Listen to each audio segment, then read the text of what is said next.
Muy buenas noches, porque lo merecíamos y ya tenemos nuestro espacio. Esta es la nueva edición de Temas de Mujer y por supuesto que lleva información y entretención a todos los hogares calameños. Y en esta vez, por primera vez, tenemos ya a una mujer, y quién mejor que Alejandra Matus, la periodista y escritora. Muy buenas noches, Alejandra. Buenas noches. Alejandra, contarnos un poco, bueno, para los que no sepan, Alejandra estuvo durante 2 años aquí en el B8. Contarnos un poco de esa experiencia, Alejandra, y hoy día incluso fuiste hasta galardonada, ¿no? Bueno, he sido varias veces galardonada en Calama. Es una ciudad con la que tengo una relación de mucho afecto. Pero esta es la primera ocasión que vengo a reunirme con estudiantes del Liceo B8. Es una experiencia muy bonita y gratificante poder compartir mis experiencias con los estudiantes del liceo donde me gradué. Alejandra, contarnos un poco dónde nace esto que tú llegaste al B8, porque todos pensarán, la Alejandra, ¿de dónde es? ¿Por qué llegó a Calama? Bueno, la historia es larga y es bien gitana. Yo nací en el puerto de San Antonio en 1966. Mis 2 padres eran profesores en ese minuto y estaban asignados a esa escuela porque en ese tiempo los profesores eran asignados a distintos lugares por el Ministerio de Educación. Entonces nací ahí, pero me crié en Santiago con ellos, y después del golpe de Estado ellos se separaron y mi mamá emigró a Iquique. En Iquique estudié en el liceo en la escuela de niñas número 9, que era la anterior escuela Santa María, donde ocurrió la matanza de Santa María, que estaba muy cargada de historia. Así como que empieza casi todo. Claro. Y después estudié en el liceo A11 de niñas de Iquique. Y mi mamá se trasladó a Calama en el año 82 y por supuesto con ella vinimos nosotros, mis 2 hermanos y yo. Y yo siempre estudié en escuelas públicas, nunca estuve en colegios privados ni nada, así que mi mamá naturalmente me matriculó en el liceo público que estaba disponible, que era el B8, así llegué al B8 en el 82. ¿Tus hermanos también estuvieron, uno en el Luz Cruz Martínez y el otro también en el B8? Claro. Yo soy la mayor, después viene Jean-Pierre, los 2 estábamos en el B8 y el año que nosotros llegamos se inauguró Luis Cruz Martínez, que tenía básica y después continuó con media, si mal no recuerdo, porque mi hermano llegó a la básica, a terminar los últimos años de básica y después continuó la media ahí. Nosotros veníamos ya con la básica completa, llegamos al liceo. Alejandra, y me imagino que obtuviste un excelente puntaje para volver a Santiago a estudiar, pues. Sí, obtuve en ese tiempo el puntaje más alto de la provincia del Loa y después mis hermanos también repitieron el récord, sacaron más puntaje que yo todavía. Sí. Claro. Marcela y Alejandra, perdón, sí. Contarnos un poco de cómo nace este tema de los libros, de ya uno de los más importantes que por supuesto todos conocemos, que es el libro negro de la justicia chilena. Bueno, el libro es resultado del ejercicio periodístico. Yo partí trabajando en el año 87 en la revista Hoy, todavía estábamos en dictadura, y inmediatamente empecé a cubrir derechos humanos porque era el tema de la época, no se podía cubrir otra cosa, era un tema demasiado grande e importante como para ponerse a cubrir, no sé, farándula. Así que por derechos humanos llegué a cubrir tribunales para el diario La Época y estando en eso, Editorial Planeta me ofreció participar de este proyecto de escribir un libro sobre la justicia chilena, inicialmente con la periodista Mónica González y después Mónica no pudo continuar con el proyecto, así que lo heredé completo. Alejandra, ¿y cómo, conociendo un poco el tema porque somos colegas, cómo se hizo esta recopilación de antecedentes? Porque me imagino que fue todo oculto para que no se saliera todo a la luz pública. Bueno, la investigación tiene varias partes. La primera parte fue constatar el grado de ignorancia que yo tenía, porque una cosa es cubrir un tema y otra cosa es conocerlo con suficiente profundidad como para escribir un libro. Con mi arrogancia juvenil yo pensaba que podía escribir este libro y reportear para el libro en 15 días. Todavía me acuerdo que le pedí al director Ascanio Cavallo que me diera 15 días de vacaciones para escribir un libro y se rió en mi cara, me humilló. Pero me dio los 15 días y en los 15 días me di cuenta que no sabía nada. ¿Qué hiciste en esos 15 días? Empecé como a tratar de ver. Empecé a hablar con gente que yo sabía que sabía y cada uno de ellos me decía, mira, primero tienes que averiguar sobre tal cosa, por ejemplo, los proyectos de reforma del Poder Judicial. Me di cuenta que necesitaba saber la historia del Poder Judicial, cómo se había creado, por qué fallaba, cuáles eran los modelos de comparación, porque si tú dices que el Poder Judicial no funciona, tienes que saber por qué no funciona en comparación con qué. Y claramente en 15 días es imposible. En 15 días no, claro. claro. Así que me pasé buena parte del tiempo de reporteo sobre el libro negro averiguando sobre estos temas que no son los temas de reporteo clásicos, sino que más bien aprendiendo. Fueron un periodo de aprendizaje largo y profundo y después recién pude empezar a decir ya, sé suficiente como para decir estos deben ser los temas que debe incorporar un libro de la justicia chilena. ¿Y en cuánto plazo ya lo tenías casi armado ya? Porque 6 años. Porque lo que sabemos que a una semana ya que fuera publicado ya se presentaron los primeros problemas para ti. De hecho, al día siguiente. Al día siguiente. Al día siguiente el libro se publicó un martes 13 de abril de 1999 y al día siguiente, temprano en la mañana, la policía llegó a incautarlo a las bodegas y las librerías donde había alcanzado a ser distribuido y ese mismo día yo tuve que partir de Chile, tomar un avión para evitar ser apresada. Alejandra, ¿cómo se toma eso? ¿Cómo hay familia detrás, me imagino que...? Claro, en ese momento yo estaba de novia con un ciudadano norteamericano.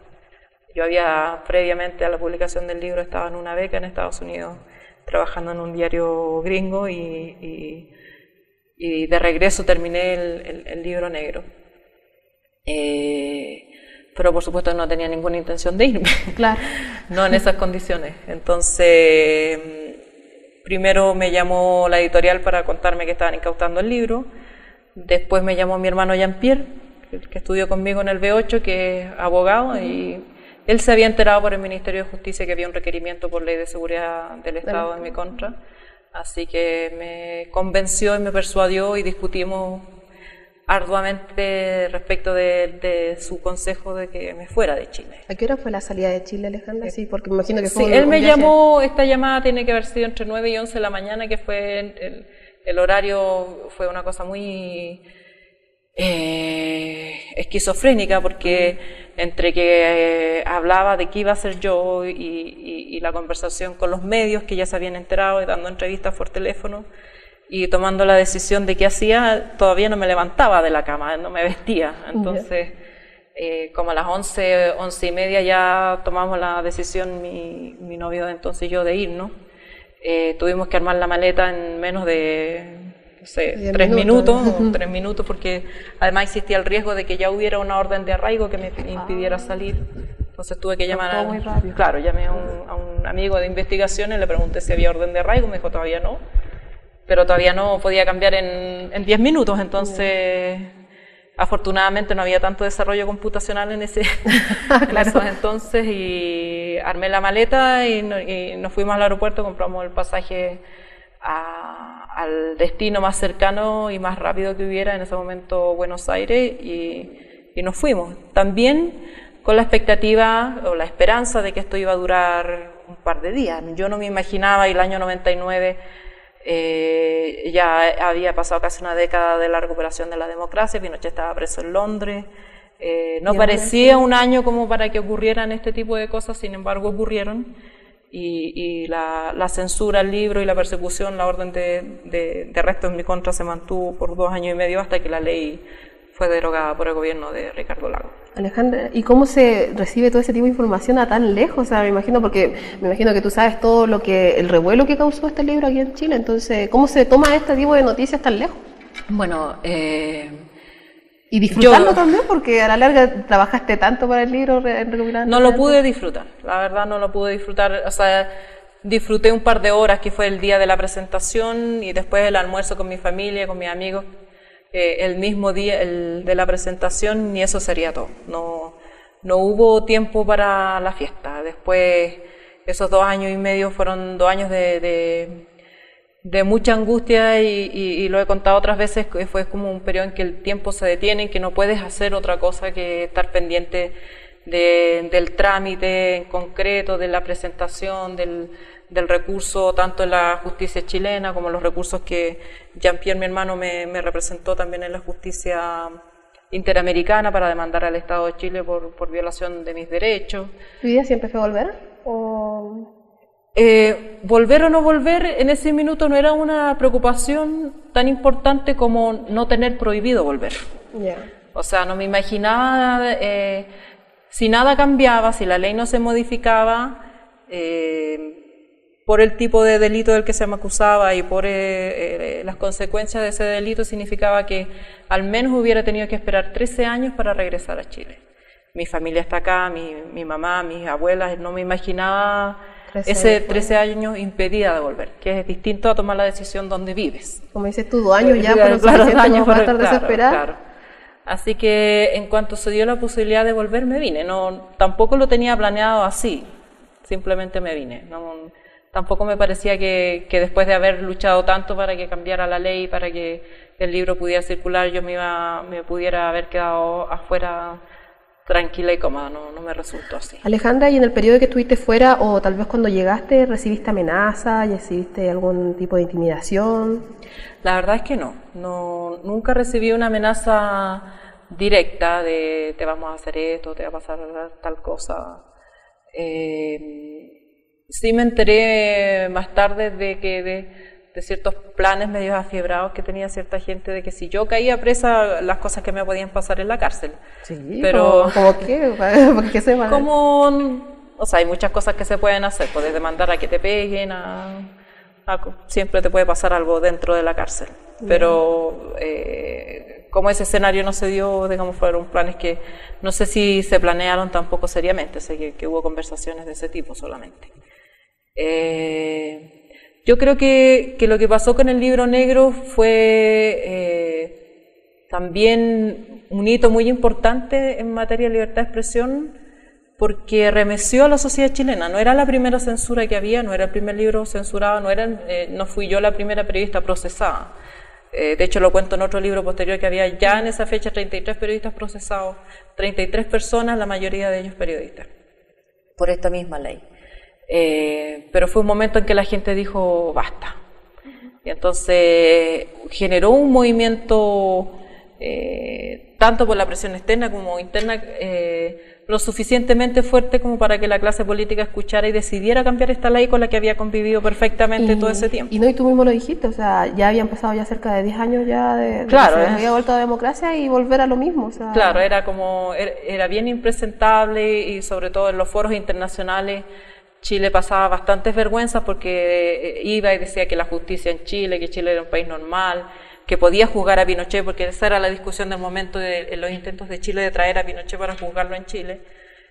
Y siempre decían, bueno, pero ¿cómo dice eso si tiene un libro prohibido, tiene una periodista perseguida? ¿De qué justicia nos habla? Entonces, ese bochorno fue bien importante en provocar un cambio. Y paulatinamente se fueron cambiando y derogando las leyes, al punto que desde el gobierno de Bachelet a la fecha no han habido nuevos periodistas procesados, no han habido aplicaciones de este tipo de leyes que se llaman leyes de ofensa o desacato, en que una autoridad dice este material o esta información me ofende, váyase preso. No, y se siente uno más tranquila desde las investigaciones. O sea, las cosas que se dicen hoy día son muchísimo mayores y con mucha más libertad de lo que se podía decir cuando se publicó el Libro Negro.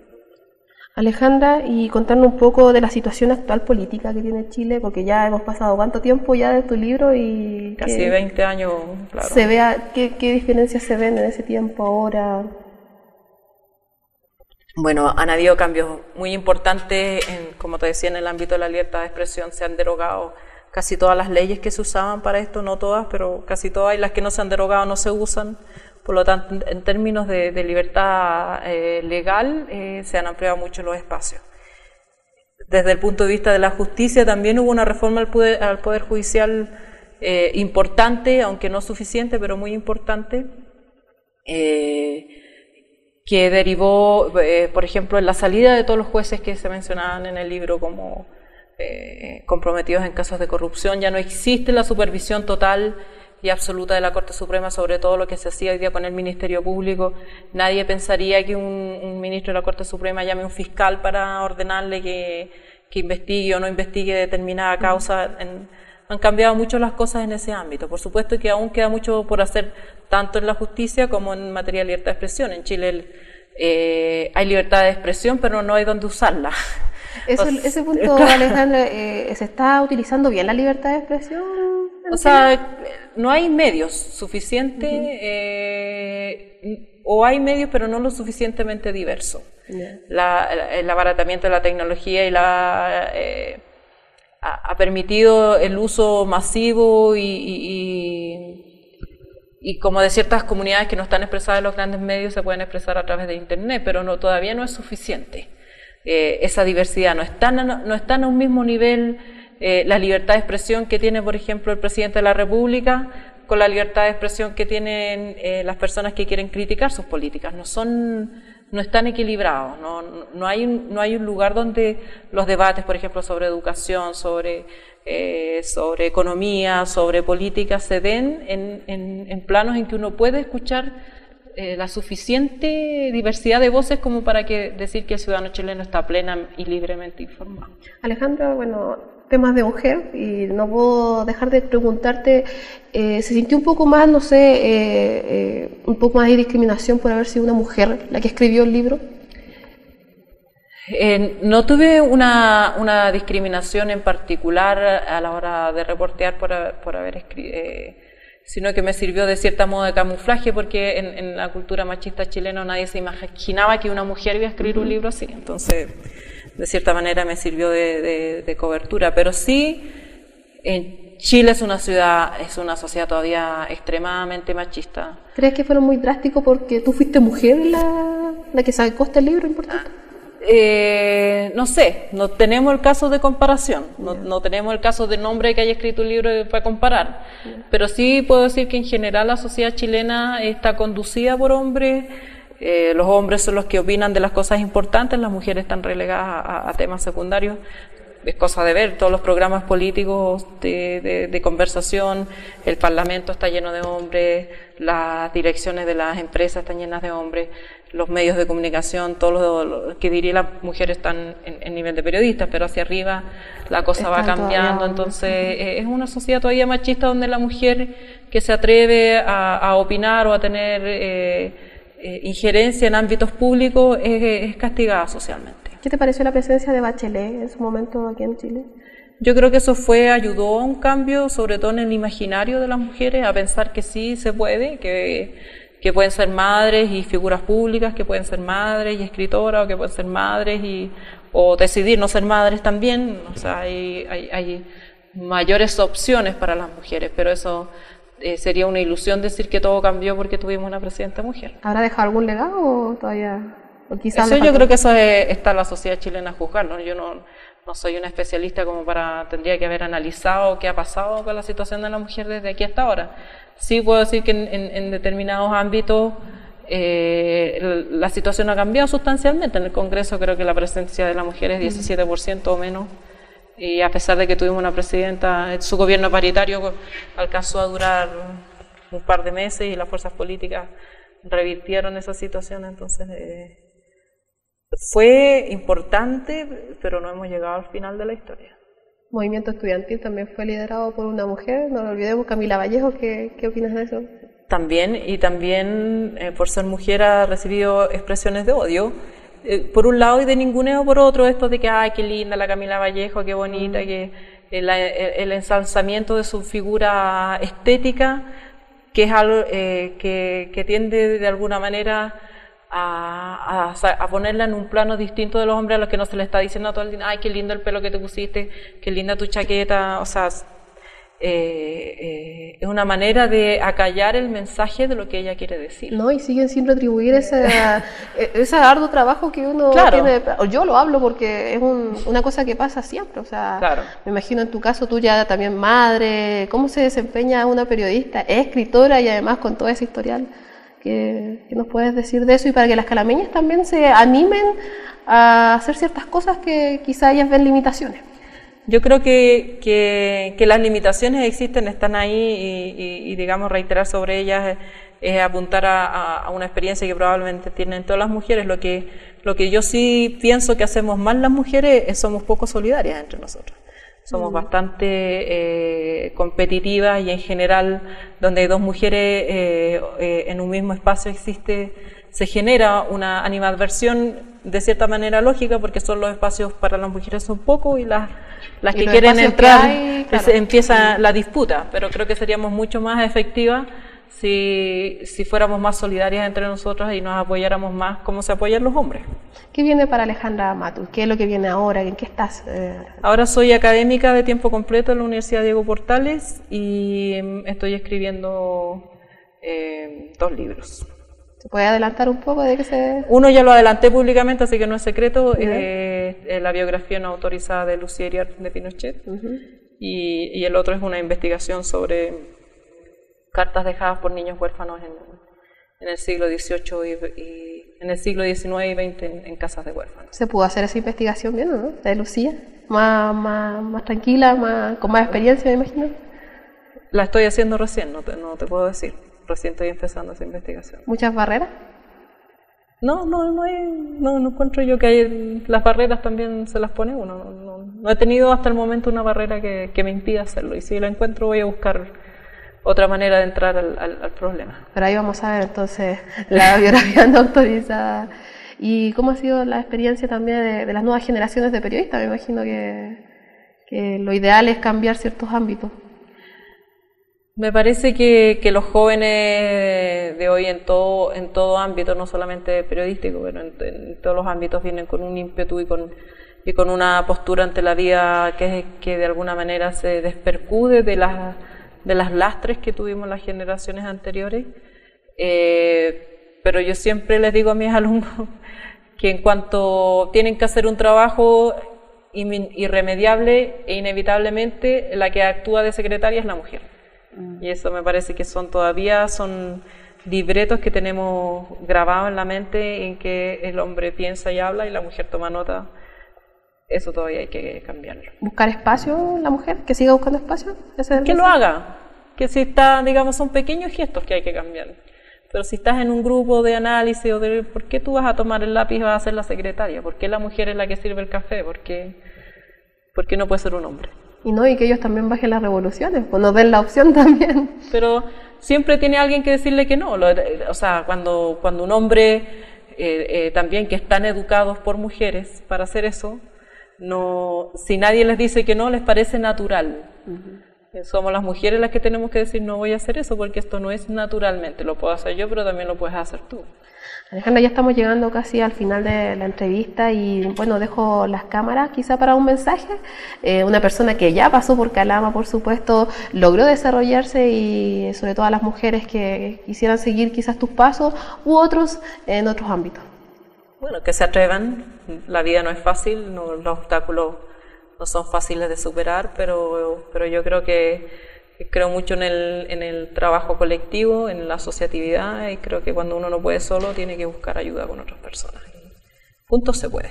Bueno, Alejandra se va con un bolso lleno de regalos de Calama. Sí. ¿Hace cuánto que no venías a Calama? Hace 4 años, pero cuando vine una actividad privada, así que no... Y te vamos a tener de nuevo pronto, sí. ¿No? Te espero, no sé, no planeo la vida con tanta anticipación, pero en cuanto tenga oportunidad voy a volver. Anda con su familia también acá, así que pasamos a saludarlos también a ellos. Muchas bueno, gracias. Alejandra, te dejaba abierta la posibilidad de que si llegas de nuevo a Calama, vengas aquí a temas de mujer y veamos si es que se ha cambiado un poco el mundo desde que estuviste aquí. Seguro que va a cambiar. Muchas gracias, Alejandra. Y a ustedes los invitamos a seguir con la programación de Calama Televisión y por supuesto esperar una nueva edición de Temas de Mujer aquí en Calama Televisión. Muy buenas noches.